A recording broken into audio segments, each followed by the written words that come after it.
বন্ধুরা, আসসালামু আলাইকুম বন্ধুরা। দেখুন, আজকে এই পেয়ারা বাগানে সেদিনকার শিলে অনেক ক্ষয়ক্ষতি হয়েছে।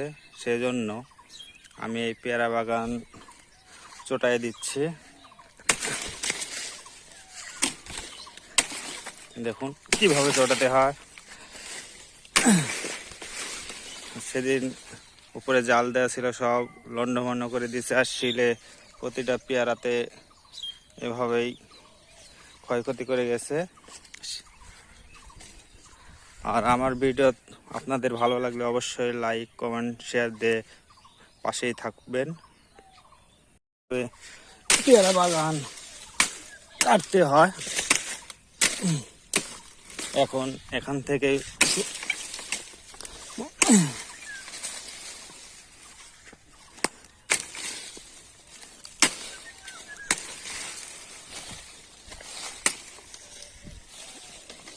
দেখতেই পাচ্ছেন কি সুন্দর সুন্দর পেয়ারা গাছ আমার এভাবে কেটে ফেলানো লাগছে।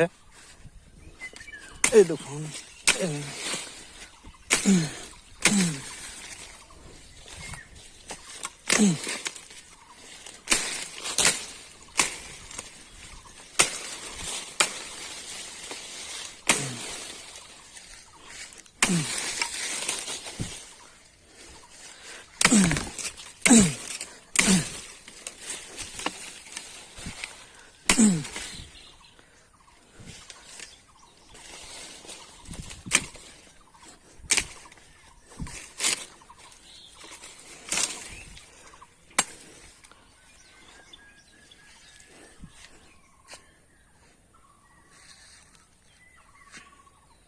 পুরো পেয়ারা বাগানটাই শিলে তছনছ হয়ে গেছে সেদিনকার শিলাবৃষ্টিতে।